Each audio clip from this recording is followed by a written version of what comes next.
Hello, everybody, and welcome to the very first episode of the Mindful Students podcast. I am your host, Ryan Khan. And before we get started with anything, actually, before I even introduce my guest here today, our guest, first of all, you might recognize me from another podcast that I was in not too long ago, and if you know me personally. And second of all, you might recognize, well, this studio. So, first of all, I was actually invited on a good friend of mine's podcast, the Conscience podcast, hosted by Ahmad Mousattat and Abdurrahman Saidani. I was recently actually invited there for their very first episode, and also we were actually using this exact same studio, which is actually the Speak Up Studio in Navas. So big shout out to Charles behind the studio today for helping us out with the whole process and allowing us essentially to record this episode. So big shout out to Speak Up Studio, and I'll probably be putting it somewhere here.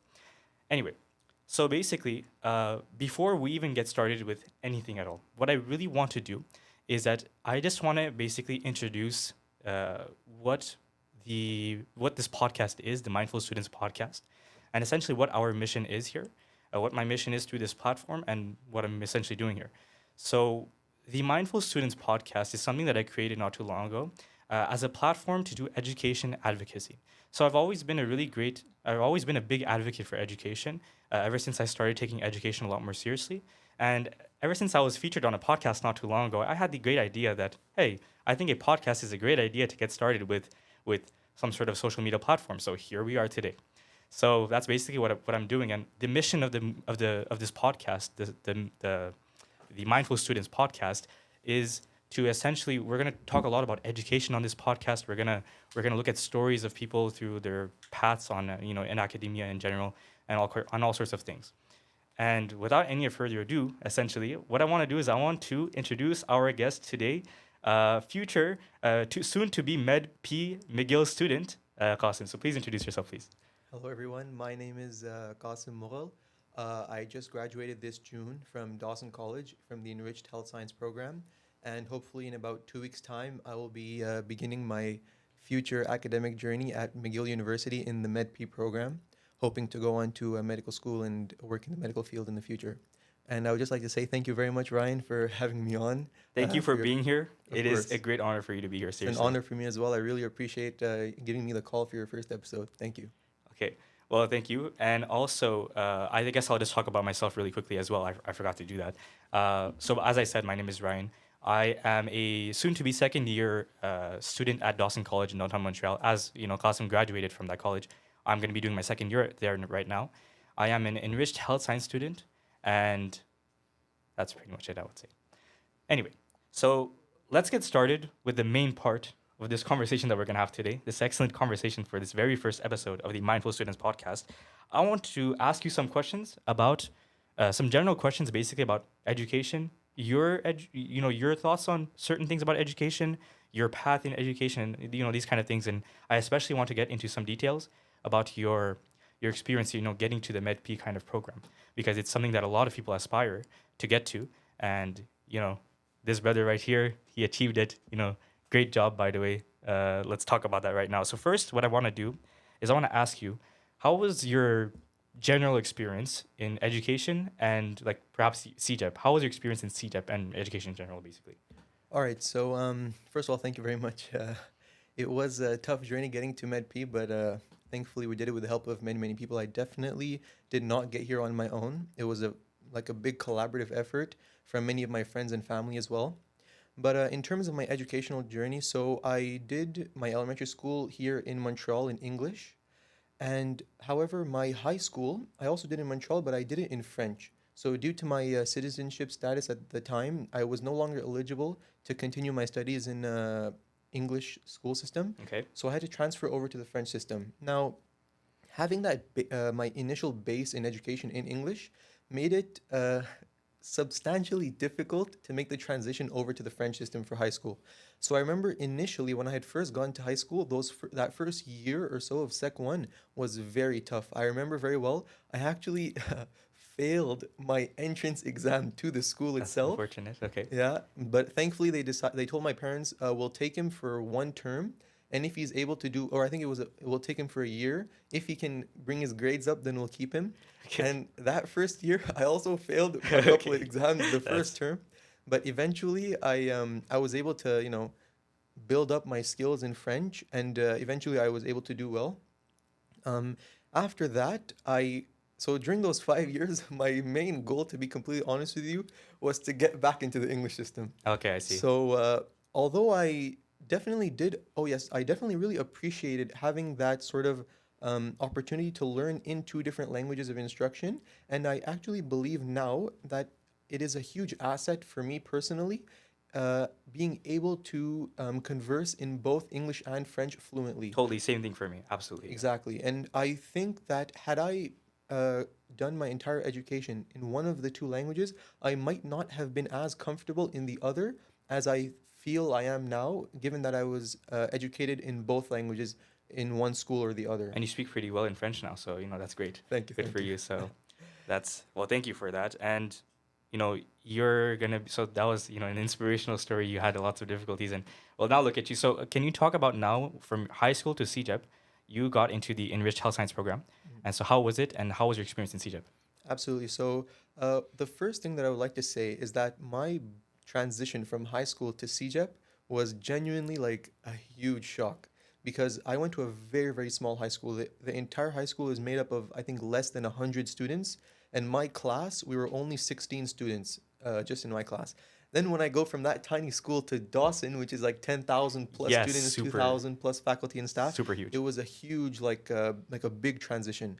So I would say though that I was able to adjust pretty quickly. I think I didn't really have a tough time like with in terms of like socialization, or I wasn't intimidated by the big number of people. But definitely in the beginning, it was definitely a bit of a shock.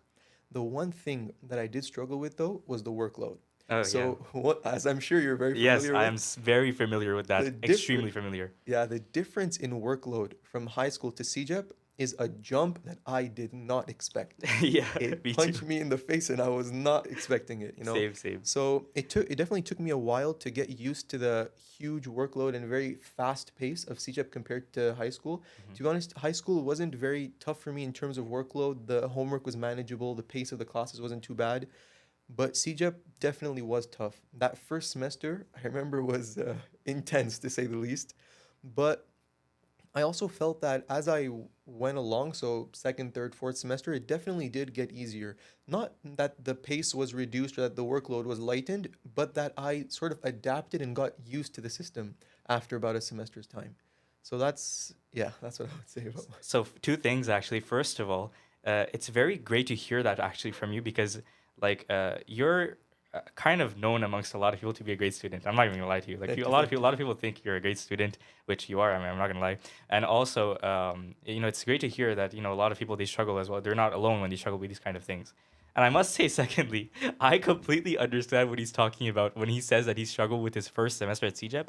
If you watched the first episode of the Conscience podcast that I was featured in about a month ago, and in that episode, I actually talked about the importance of the first semester. The first semester of CEGEP is so important for your general experience, but it's also hard to adapt to, which is what makes CEGEP a really big challenge sometimes for a lot of people, including I guess us. So anyway, that's that. Well, thank you for telling us about your experience in CEGEP. So that's really great. And so now let's go to the next step, which is university. So now I just want to ask you very quickly, what are your feelings? How are you feeling about, getting to McGill medicine? Are you excited, worried? What are your anticipations? These kind of things. Absolutely. So since getting accepted into McGill and into Wait, the I'm sorry. Just one thing I want to no ask you. worries. What was the moment like when you saw the exception letter?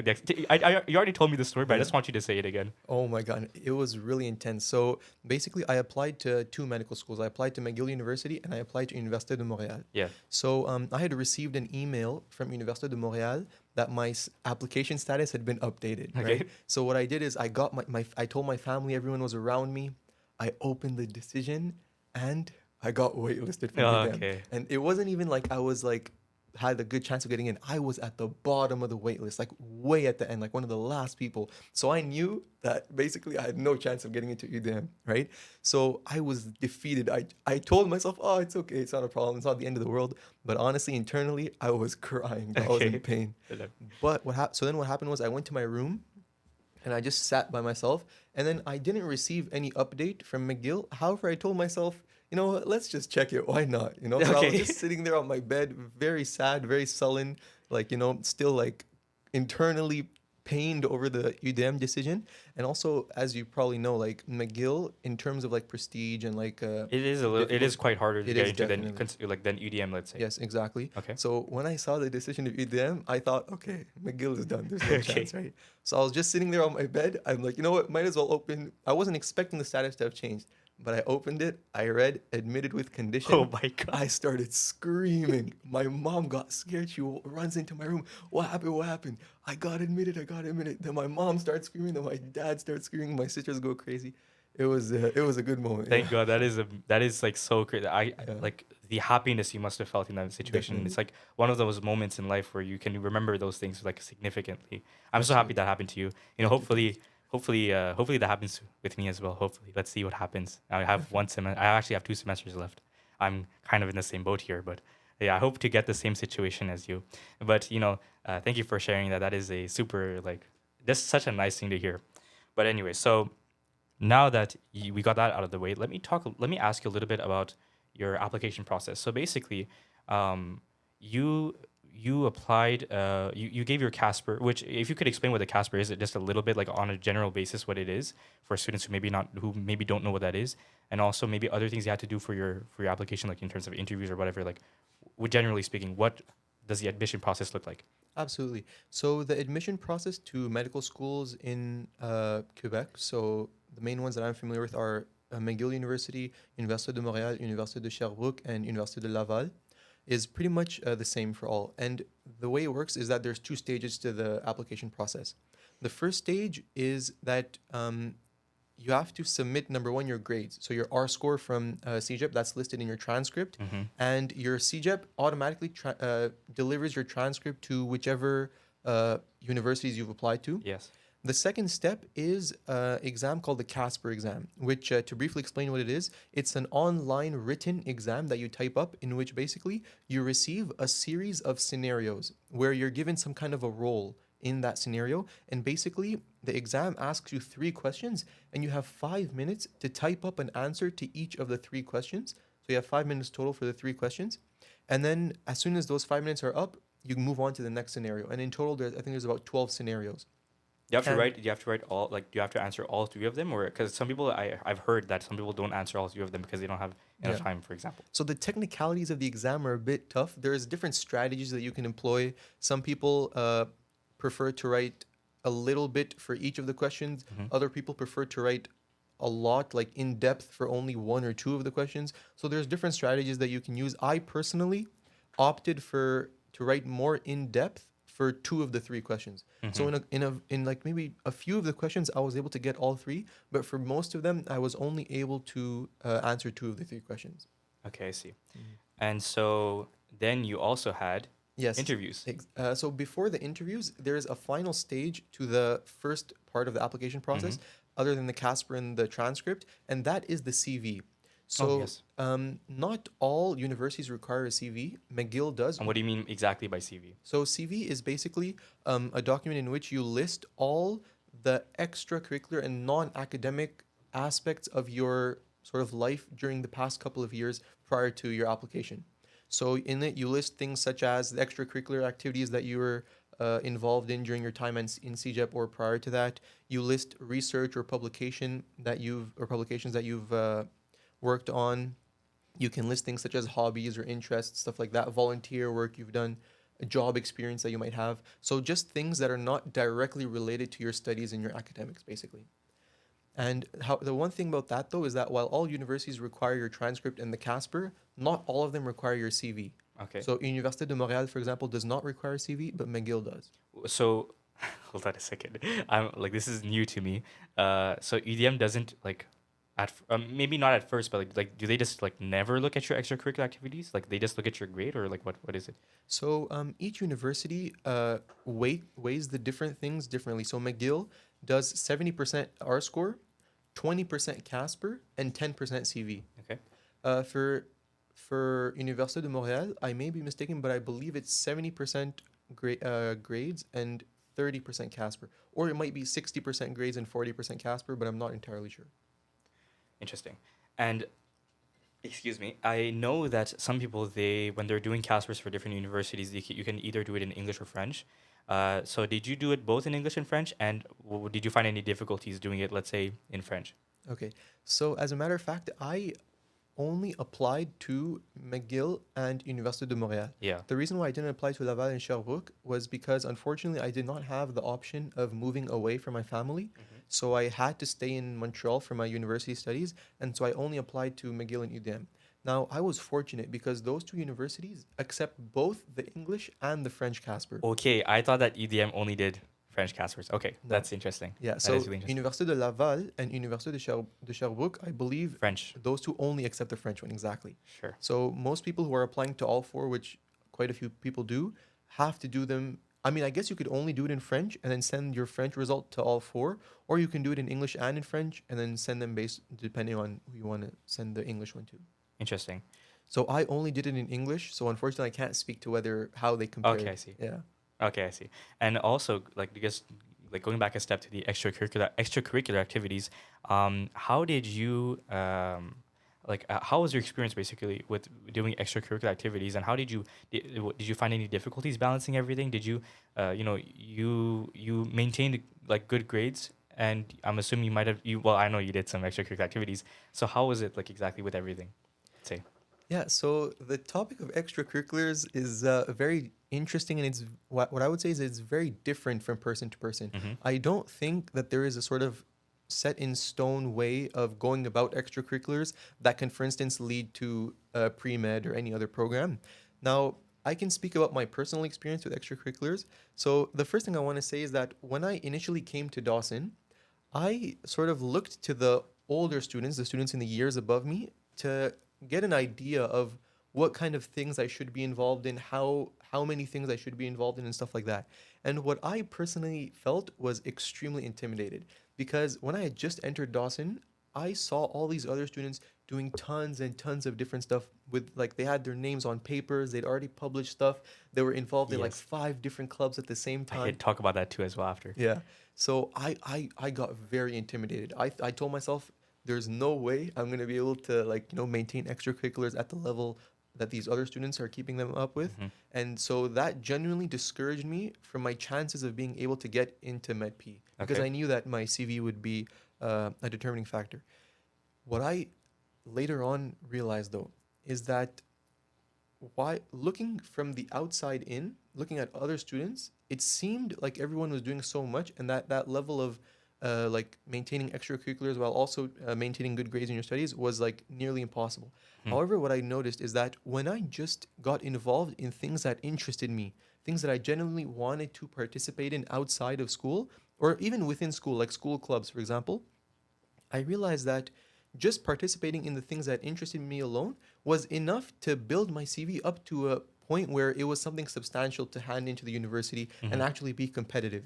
So I realized that I should not look at it from a perspective that, okay, I have to do this and this and this in order to fill up my CV with as much and as interesting stuff as possible, but rather just be involved in the things that you genuinely are interested in and passionate about, because those are the things that you'll be able to stick to long term and things that will look good on your CV. And the other reason why I think it's important to be involved in extracurriculars that you're passionate about is for two reasons. Number one, longevity, Hmm. and number two, advancement within the extracurricular itself. So in terms of longevity, definitely.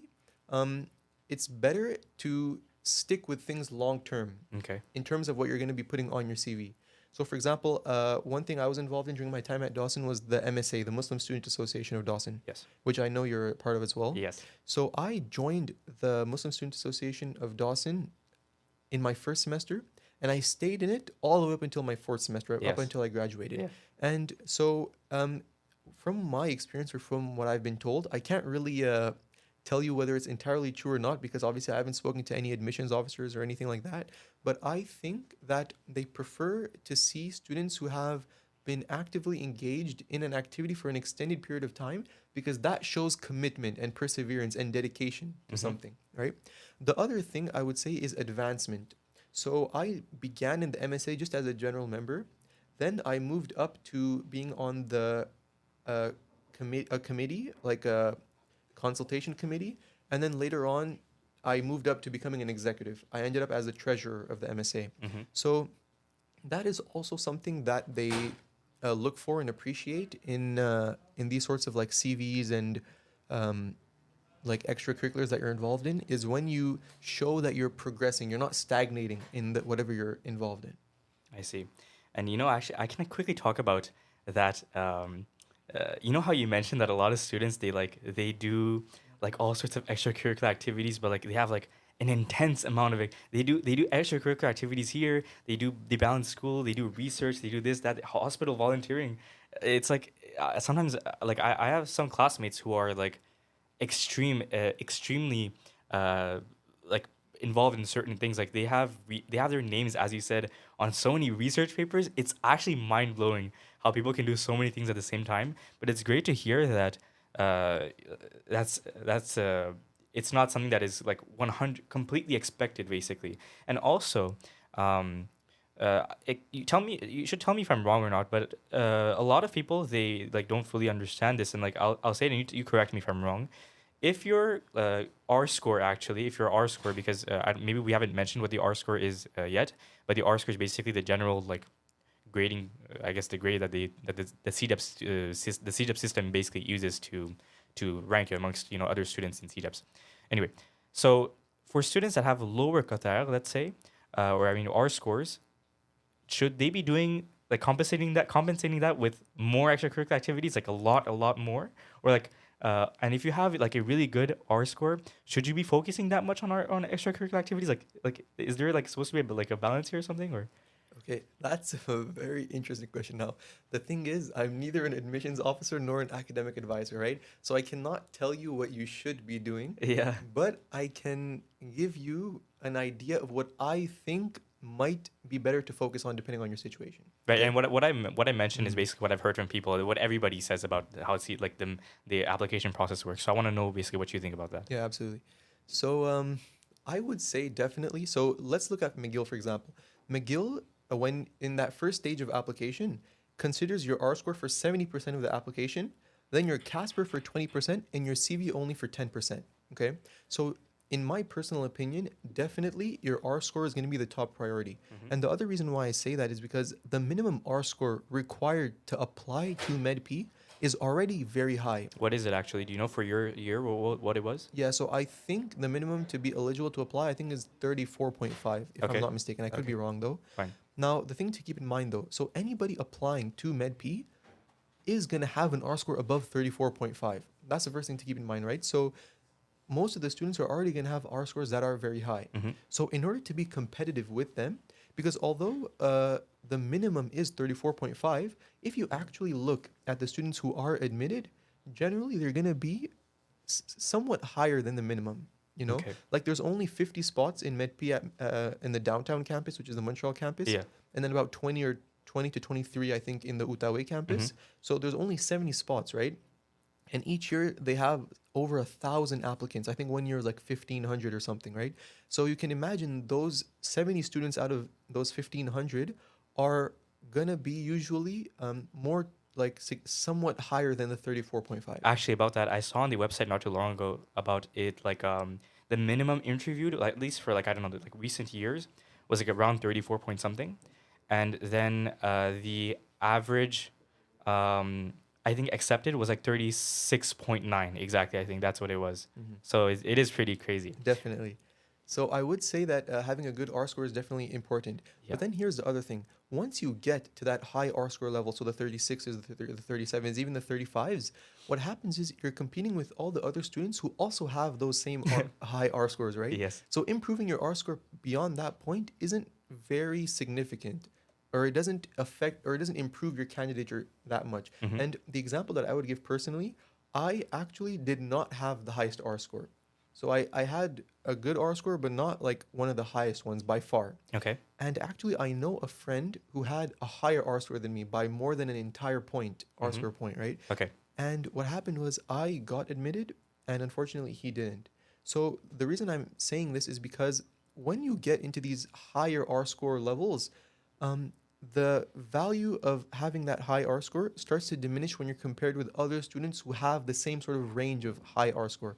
That's where the extracurriculars really become significant. And about that, well, we both know this friend, and the thing is that basically, I was actually told by him as well. Essentially, I was informed by him essentially when you're doing that application kind of process, and like McGill is basically picking out, which students to give interviews to. Like at some point when you're given an interview, it doesn't matter anymore what's behind anymore, right? It's like literally based on your interview at that point. Isn't that right? Perfect. So I'm very glad you brought that up because that is actually something that I wanted to talk about. Yes. So I should have mentioned this earlier, but this is actually part of the application process. So remember how I mentioned that there's two stages to the application? Yeah. So the first stage is that transcript, Casper, and then CV, Mhm. and the second stage is interview. Yep. So actually in McGill, how it works is that the entire the purpose of the first stage is solely just to get you to the interview stage. Okay. So that 70, 20, 10% of transcript, Casper, and CV is just to get you to the point of the interview. Yes. However, once you get to the interview, at that point, so once you're called for the interview, the entirety, 100% Of your admission. of your admission is based just on the interview. Okay, and a lot of people actually complain about that. That some students they will get like extraordinary, out of this world R scores, or like they went like they did amazing on whatever, like everything other than the interview, for example, and then like the interview doesn't go that well for them, and then you're finished. Like it's very unfortunate. Like, well, some people basically just complain about that. Well, we can, that's a talk for another day, I guess, just like what we think about that. But anyway, whatever. So I'm gonna basically move on to some other points. Now, basically, this next part that we're gonna talk about quickly is some personal experiences from yours. So I want to ask you first of all, about advice that you might have to hopeful and future MedP students who want to get in your exact position, right? So first, studying. How was the jump, or rather, I should ask, like, what would you recommend to somebody who, let's say, has difficulty studying efficiently, and do you have any tips and tricks, let's say, in studying in general? Like, how do you study? Well, how did you do amazing, let's say? All right. Well, I definitely wouldn't say I did amazing. I think How that's did you a do bit. great? That's my question. Thank you, thank you. I appreciate it. But so uh, now the tough part for me is that I am far from a good student. I am like a heavy, heavy I heard procrastinator. that you slept in class once. Not once, bro. I Oh, sleep really? in class almost every Oh, single day. no. Yeah, yeah. That's crazy. No, no. The Okay. fatigue in CJEP is like nothing I'd ever felt before. So yeah, no, I Okay. was sleeping in class all the time, to be Okay. completely honest. And I don't like to sugarcoat these things because the truth is that, as a matter of fact, most students, even the ones who you see are the best students, highest grades, involved in so many things, they're all struggling in one way or another. Mhm. Even when I speak to some of my friends who are genuinely like some of the best students in CJEP at my time, they always tell me that they have the same sort of struggles and issues as that, for example, I was facing. And this is actually one of the most important points that I would actually like to talk about, is that me personally, when I first got to CJEP, I looked at all the other students and I thought to myself, like, wow, all these other people have got their lives put together. They're so consistent. They have good grades. They do their homework all the time. They have Mhm. no issues. They always look energized. They're never tired, right? Yeah. And I thought that I was the only one who was like lagging behind so much compared to everyone else. Yeah.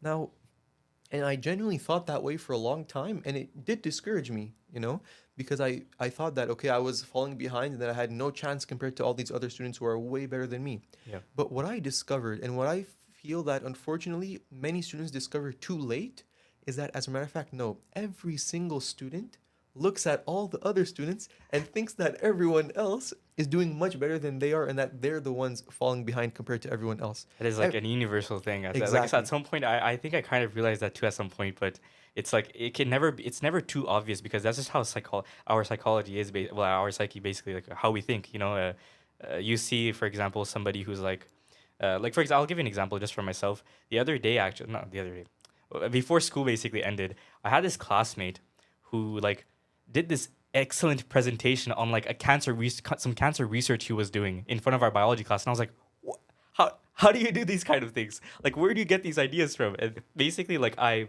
like that made me feel like, oh man, I'm like lagging behind for real. Like these people are doing amazing things, and look at me, I'm like I can't even study properly. That's how I felt sometimes. But like at the same time, I know that after speaking to people, after communicating with my classmates, actually, I realized that this is like a completely universal thing. Like everybody goes through this. Literally everybody. There's not a person who is exempt from, well, usually. But anyway, that's so you bring up a good point about that. And some other stuff I want to talk about is did you have any difficulties juggling everything at the same time? Well, what I mean by juggling everything, let me clarify what I mean. Did you ever find it difficult that like you were actually before I even ask that, I want to know, did you while you were studying, what did you were you doing like generally were you doing a lot of things at the same time other than studying or not? That's like my first question.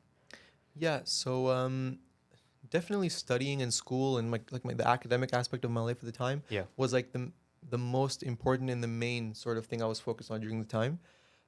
Because as I said, I did struggle with keeping up with the workload and with the pace of my courses. However, I was involved in quite a few things at the same time. Yeah. So, for instance, like in terms of academics, of course, my school 7 or 6 courses per semester, Mm-hmm. right? That's like the chunk of it.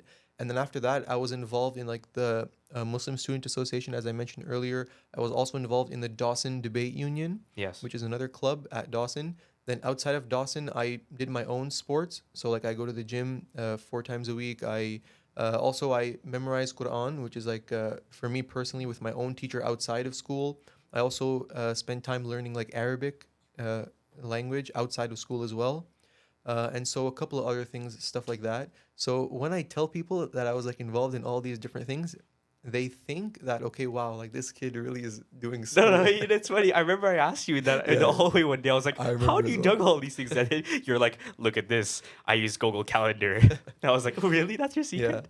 Anyway, go So on. definitely organization and like planning is definitely very important. But the reason why I would say organization and planning is so important is because once you make clear all the things that you absolutely have to do and the time that is not free, I personally realized that there was so much time that I had that I didn't realize I had free in which I could add sort of these extracurricular things. So that's kind of like the answer to the whole Google Calendar situation. Of course, there's Okay. many ways to do it. Google Calendar is only one of them. Yeah. But so basically, I would say that that sort of mindset of having your time very clear, being aware what you're doing each moment of the day, I would say is the sort of most important thing in terms of being able to juggle many sort of aspects of your education and also your extracurriculars at the same time. Okay. Thank you. And so now we're gonna be moving into the last parts of the questions that we're gonna ask, basically. So what I want to first ask you is, first, how did you get introduced to like thinking about getting to, like wanting to go into medicine, and what were your or what are your biggest inspirations? Let's say if you have any. Yeah, for sure. So definitely, I've always been one of those science kids. The kids more interested in like the life sciences and the physical sciences versus like the social sciences. Okay. Genuinely, I hate writing. Writing anything, I hate it honestly. Okay, so I like there was no way I was going towards law or anything like that. And I've always been interested in science. Physics, math, chemistry, and biology. Whenever I would learn facts or watch videos on YouTube about these things, they would genuinely interest me outside of like school and stuff. So I've definitely been attracted sort of in that direction. Um, and then when I got to CJEP and I started learning about these like core science courses in more in depth, I realized that I genuinely have a very big passion for chemistry and biology, much more than math and physics, right? So and also so that definitely attracted me more towards the life sciences, my interest in chemistry and biology. And then what specifically attracted me towards medicine, I would say, are a couple of life experiences that I had with my personal family members in terms of like, healthcare issues and stuff that my family experienced, which sort of made me want to go into the field, basically. So basically, you're answering the big question I wanted to ask at the end. Why choose medicine? It was because you had personal experiences that basically inspired you to get into Yeah, medicine, right? That's exactly. actually what a lot of people like. They had that's their reasoning, like to get into medicine. On the other hand, however, a lot of people they're just genuinely passionate about medicine. These kind of things, and um, let's say because a lot of when people are trying to get admitted into medicine, a lot of people who are already in medicine or who have like already gone through the whole process or like who have are like legitimate physicians and everything, a lot of times they will tell you that it's usually when you have these personal experiences, it's usually better for you to have these kind of things that, these things that push you towards getting to medicine. But what if you're a person who just genuinely just you just like the field of medicine, and you don't like you don't have something that like let's say that gives you a strong, like a crazy will to get into it, but you just really want to become a doctor because you think it's a great career in general, let's say. So do you think that kind of hinders on people's like path to getting to medicine, or like what do you think about that? Because a lot of the people, it's two-sided, this kind of thing, it's kind of a controversial thing, but what do you think about it? Yeah, so that's an interesting question. Now, what I would say is that each person that gets in has gotten in through a different way, right? So Yeah, I cannot say that there's like a cookie cutter way of getting in, of like a course not. one Yeah. tried and true method that if you've done this, then you're guaranteed to get in, or if you haven't done it, then there's no way you're getting in, right? So Hmm. I can't say that, okay, you have to have experienced something in your life that was like tragic or No, of something like course not. that Yeah. to get into medical school, right? But what I would say is that, and I think this is very common knowledge, that the path of becoming a physician is generally one of the most difficult and Super like difficult. rigorous and Yes. like tough academic journeys. Yes. Okay, so I think that if you are going to go through that like tough time Hmm. during medical school and beyond, you definitely need something that's going to keep you motivated during those very, very rough times that you're going to experience during medical school. Exactly. That's exactly what I was expecting to hear. Actually, that's Exactly. You know, so I think that in terms of personal, in terms of having things that you've experienced related to medicine, the main benefit of it for me personally, I would say, I can't attest to its like helping you getting into medical school, but I would say, and the other thing is, I'm not in medical school yet, right? yeah, So of I course. can. Yeah, I'll just actually explain this very briefly. The MedP program, essentially how it works is that you have a 1 year preparatory kind of preparing kind of year. I guess that's right, right? Is that what it is? It's like it's a year to prepare you basically for the medical kind of academic journey that you're gonna have, and you don't necessarily have medical related courses yet. I mean, you're taking in your first semester. You're going to be taking, as you told me earlier, molecular biology. Um, Mammalian physiology yeah, and statistics. yeah, exactly. So you're not directly getting into all of the gist of it yet, right? But you will be after 1 year if you succeed and if you maintain a certain like GPA. I think like three Yeah. point five. I think. There are different like academic requirements to move on from pre-med to med one. Yeah. You have to, I think you have to have an overall GPA, CGPA of 3.5, Hmm. a minimum of a B in each of your core, and yeah, and a minimum of B in each of your core science courses. Okay, I see. Well, I guess that pretty much concludes it because if you just I really appreciate basically you coming here today and telling us all of these things, because not only is it actually beneficial for me because I learned some new things, but also all of our audience here, I hope you really benefited from this conversation between me and Qasim. I had a great time. Thank you for having this conversation with me. Thank you so much for inviting me. It was really a pleasure and an honor to be able to share my experience, and I really hope it benefits others. Yeah, and like I remember I was like looking to I was like, oh man, I have no idea who to do this first episode with. I was like, you know what? Let me go to my Instagram direct messages, and I was like, ah, who do I look at? And all of a sudden, I see the Lion profile picture. This guy on Instagram, I see him. I'm like, I know. I should ask Qasim. And so basically, here we are. Yeah. But anyway, so for the next episode, what it's going to be, I'm either going to be inviting somebody else to talk about some other subjects, or one of these next episodes is going to be an episode that I'm going to be doing by myself completely. I'm going to be talking a little bit about myself and some things I think about education and just some interesting things in general. And stay tuned for more exciting episodes with more people and to hear more about people's journeys through education and all that. So I guess with that we should conclude. Thank you very much, and thank you all for watching, and I'll see you next time. Thank you very much.